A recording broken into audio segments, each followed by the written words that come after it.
आज हम बात करेंगे एक इम्पॉर्टेंट टॉपिक क्रॉन्स डिजीज़। नमस्कार, मेरा नाम डॉक्टर हरमीत सिंह सलूजा है।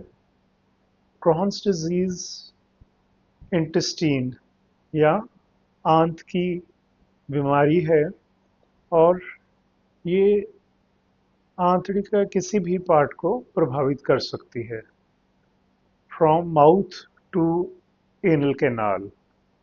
मुंह से लेके नीचे तक कोई भी पार्ट आंतड़ी का इन्वॉल्व हो सकता है।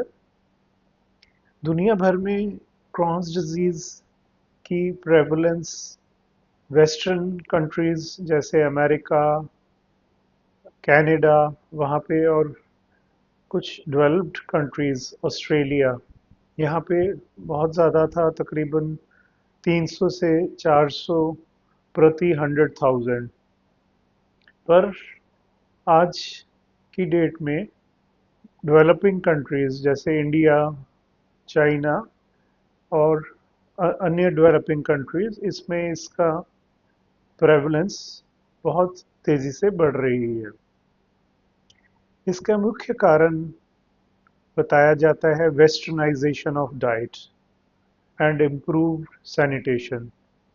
हमारा खाना पीना मोर वेस्टर्नाइज्ड हो गया है। प्रोसेस्ड फूड्स, रेड मीट, और इसके अलावा इम्प्रूव्ड सैनिटेशन, ये कुछ कारण है जिसकी वजह से क्रॉन्स डिजीज इंडिया में और डेवलपिंग कंट्रीज में बहुत तेजी से बढ़ रहा है।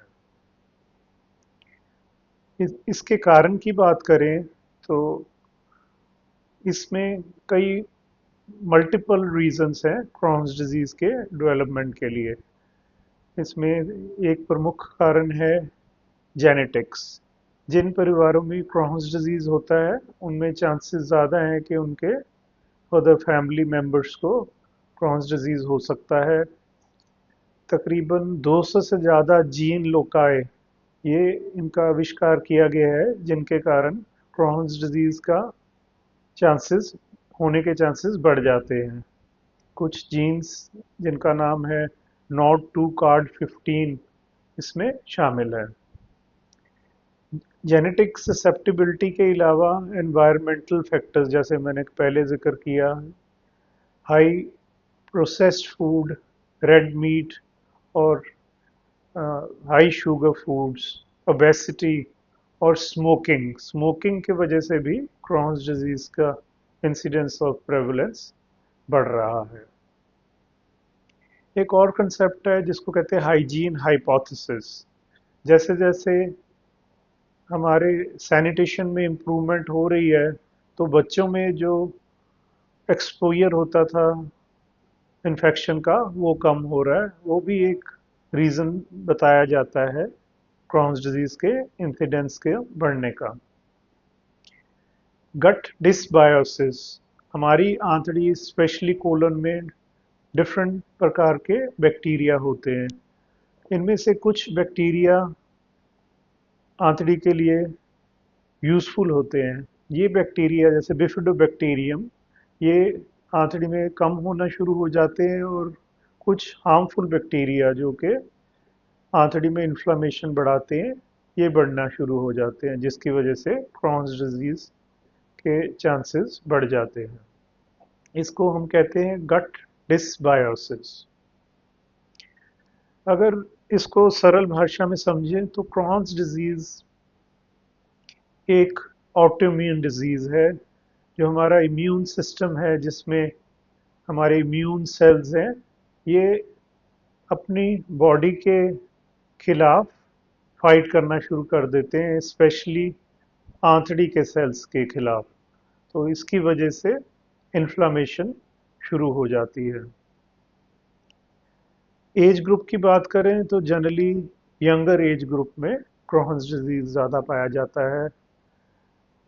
About 20 to 40 years age group में क्रॉन्स डिजीज अर्ली डिटेक्ट होता है।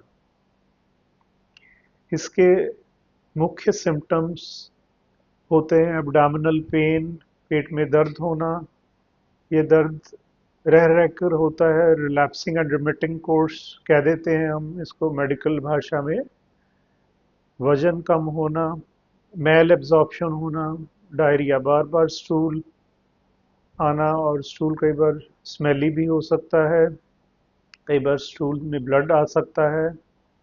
और इसके अलावा कुछ मैनिफेस्टेशन, इनको कहते हैं extra intestinal manifestations of Crohn's disease, जिसमें स्किन में कुछ लीजन्स हो सकते हैं, या आंखों में यूवेआइटिस करके, एपिस्क्लेराइटिस करके कुछ मेडिकल टर्म्स हैं, ये प्रॉब्लम्स आ सकती हैं। लिवर इफेक्ट हो सकता है, कोलीलिथियासिस, गाल ब्लैडर स्टोन्स, नेफ्रोलिथियासिस, और कई बार इसकी कुछ complications like perianal abscesses and perianal फिस्टुलास। जो हमारा एनल एरिया है, लैट्रिन वाला एरिया, वहाँ पे कई बार डिस्चार्ज शुरू हो जाता है या पस भर जाती है, ये भी इसकी मैनिफेस्टेशंस हो सकती हैं।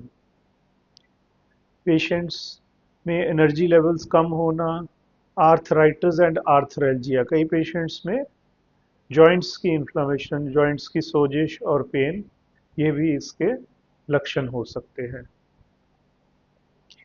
क्रॉन्स डिजीज की अगर डायग्नोसिस की बात करें, तो इसके लिए कोई सिंगल टेस्ट अवेलेबल नहीं है। इसमें ओवरऑल हमें पेशेंट का क्लिनिकल सिम्टम्स और क्लिनिकल सिनेरियो को देखते हुए कुछ टेस्ट करवाते हैं, जिसमें कि सीबीसी, हीमोग्लोबिन देखते हैं हम, एक इन्फ्लामेशन का मार्कर सी रिएक्टिव प्रोटीन करके टेस्ट होता है, उससे हमें आइडिया हो जाता है कि मरीज को इन्फ्लामेशन कितनी है। इसके अलावा एक स्पेशल टेस्ट है जिसको हम कहते हैं फीकल कैलप्रोटैक्टिन, जो कि स्टूल सैंपल में चेक किया जाता है। ये डिफ्रेंशिएट करने में हेल्प करता है कि पेशेंट को आईबीडी क्रॉन्स डिजीज है या पेशेंट को आईबीएस इरिटेबल बाउल सिंड्रोम है। एक्चुअली इन्फ्लामेटरी बाउल डिजीज को हम दो भागों में डिवाइड करते हैं, ulcerative colitis and Crohn's disease. तो अल्सरेटिव कोलाइटिस में जनरली बड़ी आंत इन्वॉल्व रहती है, और क्रॉन्स डिजीज में जैसे कि मैंने आपको पहले बताया, मुंह से लेके एनल एरिया, आंतड़ी का अखीरला भाग, ये इन्वॉल्व हो सकता है। इसके अलावा कुछ पेशेंट्स में हम रेडियोलॉजिकल इन्वेस्टिगेशंस, आजकल बहुत ही कॉमन टेस्ट है इंटेस्टाइनल अल्ट्रासाउंड। अल्ट्रासाउंड से हम आंतड़ी की जो इन्फ्लामेशन है उसको जज कर पाते हैं कि वो कितना थिकनेस कितनी है। तो ये एक स्पेशलाइज्ड टेस्ट है जो कि बहुत ही हेल्पफुल होता है डिजीज को डिटेक्ट करने में। सीटी इंटेरोग्राफी, एमआरआई इंटेरोग्राफी, जिससे हमें आंतड़ी में कितनी इन्फ्लामेशन है इसका पता लग जाता है। और कई पेशेंट्स में कैप्सूल एंडोस्कोपी, एक कैप्सूल हम देते हैं जो कि मल्टीपल इमेजेस इंटेस्टाइन में लेता है, जिससे हमें पता लग जाता है कि मरीज को क्रॉन्स डिजीज है या नहीं है। कॉलोनोस्कोपी एक इम्पॉर्टेंट टेस्ट है जिसमें एक छोटी सी लचीली ट्यूब के जरिए हम आंतड़ी, नीचे के जरिए से आंतड़ी के अंदर देखते हैं। और इसमें जनरली क्रॉन्स डिजीज में स्किप लीजन्स होते हैं, एप्थस अल्सर्स, एक छोटे छोटे जख्म या अल्सर्स होते हैं जिनको हम कहते हैं एप्थस अल्सर्स। कुछ आंतड़ी का भाग नॉर्मल लगता है और कुछ में सोजिश होती है। कई बार ये आंतड़ी सिकुड़ जाती है, जिसको हम मेडिकल भाषा में स्ट्रिक्चर्स कहते हैं। अल्सरेशंस होती हैं, जख्म होते हैं आंतड़ी में। और हम एक बायोप्सी, जिसमें हम आंतड़ी का कुछ छोटा सा टुकड़ा जांच के लिए लेते हैं, जिससे कि क्रॉन्स डिजीज का डायग्नोसिस पता लग जाता है। तो कॉलोनोस्कोपी एक बहुत ही इम्पॉर्टेंट टेस्ट है जिससे हम क्रॉन्स डिजीज का डायग्नोसिस कर पाते हैं। ट्रीटमेंट की बात करें, ट्रीटमेंट में अर्ली डिटेक्शन, अगर डिजीज अर्ली डायग्नोज हो जाता है तो हमारे पास कई विकल्प हैं, कई मेडिकेशंस हैं जो दे के हम डिजीज को कंट्रोल में रख सकते हैं और क्वालिटी ऑफ लाइफ इम्प्रूव हो जाती है। मेन गोल होता है कि पेशेंट्स के सिम्टम्स कंट्रोल होएं, और पेशेंट का जो डिजीज़ है वो कंट्रोल हो।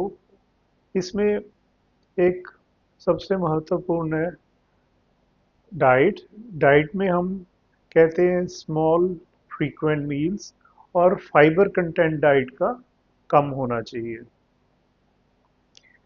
कुछ मेडिकेशंस लाइक स्टेरॉइड्स जो कि हम कुछ समय के लिए देते हैं, इसमें ब्यूटिसनाइड करके एक मेडिसिन है जो कि ब्लड में एब्जॉर्ब कम होती है और इट्स क्वाइट इफेक्टिव।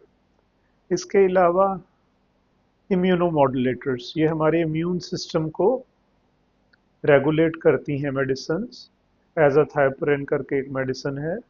और बायोलॉजिकल्स, क्रॉन्स डिजीज में इम्यून मीडिएटर्स इंटेस्टाइन और ब्लड में बढ़ जाते हैं, जैसे कि tumour necrosis factor alpha, interleukin 12, interleukin 23। इनके अगेंस्ट मेडिसिन हैं जिनको हम बायोलॉजिकल्स कहते हैं। तो इनका अर्ली इस्तेमाल करके क्रॉन्स डिजीज की इन्फ्लामेशन को कम किया जा सकता है। कुछ न्यूअर मेडिकेशंस जो कि ओरल एजेंट्स जिनको हम कहते हैं जैक काइनेज इनहिबिटर्स, टोफासिटिनिब, ये कुछ मेडिसिन्स आजकल अवेलेबल हैं जिससे कि डिजीज को कंट्रोल किया जा सकता है। क्रॉन्स डिजीज एक इंटेस्टाइन या आंत की बीमारी है जो कि लंबे समय तक रहती है। इसकी वजह से कई कॉम्प्लिकेशंस हो सकती हैं। ये बीमारी मेडिकेशंस और डाइटरी इम्प्रूवमेंट से बहुत हद तक कंट्रोल की जा सकती है, और टाइमली डॉक्टरी सलाह से इसको हम कंट्रोल भी कर सकते हैं और पेशेंट्स के सिम्टम्स बहुत हद तक इम्प्रूव किए जा सकते हैं। धन्यवाद।